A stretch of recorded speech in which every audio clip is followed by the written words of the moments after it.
என் நட்பு பிள்ளையே, இப்பொழுது இந்த கருப்பன் தருவதை மட்டும் வேண்டாம் என்று சொல்லிவிடாதே. அப்படி என்ன தரப் போகிறார் நம் அப்பன், நமக்காக என்ன செய்ய காத்திருக்கிறார் என்றுதானே நீ தேடிக்கொண்டிருக்கின்றாய். ஆம் என் தங்க பிள்ளையே, நீ தேடியதுதான், நீ என்னிடம் கேட்டதுதான். அது தகுந்த நேரத்தில் உன்னிடத்தில் வந்து சேர்ப்பது என்றுதானே நான் முடிவு எடுத்திருக்கின்றேன். அப்படி முடிவை எடுத்துத்தான் உனக்கானதை உன்னிடத்தில் தருவதற்கு வந்திருக்கும் போது, நீ உரிமை கொண்டாடியதை தர வந்து இருக்கும் போது வேண்டாம் என்று தட்டி கழித்து விடாதே. சில விஷயங்களை நினைத்து நீ அழுததெல்லாம் போதும். எங்கே சுற்றி சுற்றி கொண்டு இருக்கின்றது. ஆனால் நமக்கு சொந்தமானது, நமக்கு உரிமையானது என்று தெரிந்துவிட்ட பொழுதிலும் அது நம் கையில் வந்து சேரவில்லையோ என்று உன் மனம் ஏங்கி தவித்தது அல்லவா? என் பிள்ளையே, உன் மனம் ஏங்கி தவித்ததை நான் அறியாமலும் புரியாமலும் இருந்து கொண்டு இருப்பேனா? இதோ உனக்கு புரிந்து கொள்வதையும், உனக்கு பிடித்தமானதையும், உனக்கு சொந்தமானதையும் உனக்கே தருவேன் என்று நான் காத்து கொண்டு இருந்தேன். அதற்கு சரியான தருணமும் இதுதான். அதற்கு சரியான காரணமும் இந்த நேரம்தான். ஏன் அப்படி சொல்கிறேன் தெரியுமா? நான் எப்பொழுதுமே என் பிள்ளைகளுக்கு கொடுத்ததை திருப்பி வாங்கும் பழக்கம் கிடையவே கிடையாது.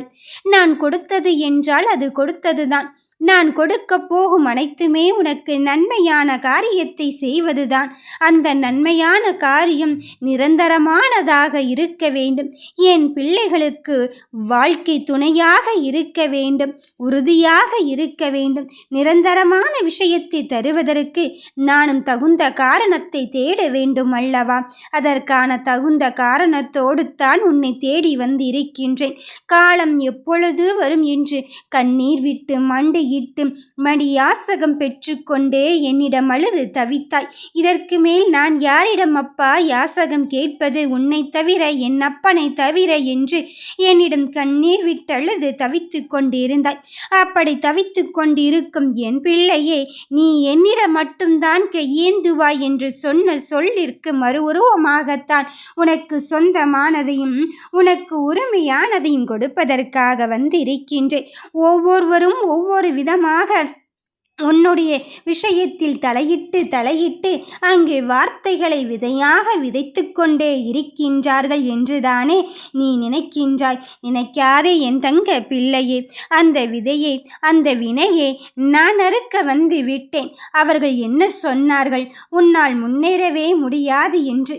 நீ எவ்வளவு முயற்சி செய்தாலும் உனக்கான விஷயத்தை மட்டும் எடுத்துக்கொள்ளவே முடியாது என்று. அப்படித்தானே? அப்படியா என் பிள்ளையை நான் அள வைப்பேன் என்று நீ நினைக்கின்றாய்? அது சாத்தியம் இல்லாதது. என் பிள்ளையே, நான் உனக்கு தருவேன் என்று சொன்னதையும், உனக்கு சொந்தமானதையும், உனக்கென்று உரித்த ஆனதையும் தான் தருவதற்காக வந்து இருக்கின்றேன். மாற்றத்தை நோக்கி காத்திருக்கிறாய். கவலை தேய்ந்த முகத்தோடு இனி யார் இருக்கிறாய் என்று இந்த கருப்பனை நோக்கி கூப்பிட்ட குரலுக்கு நானே ஓடோடி வந்து உனக்கு வெற்றி முகத்தை தருவதற்காக வந்து இருக்கின்றேன். போதும் என் பிள்ளையே, நீ காத்திருந்தது. உன் பொறுமைக்கான காலம் முடிந்து விட்டது. உன் போராட்ட களம் முடிந்தே விட்டது. இனி நீ கேட்டதையும் உனக்கு உரிமையானதையும் நானே தருவேன். வாழ்க வளமுடன்.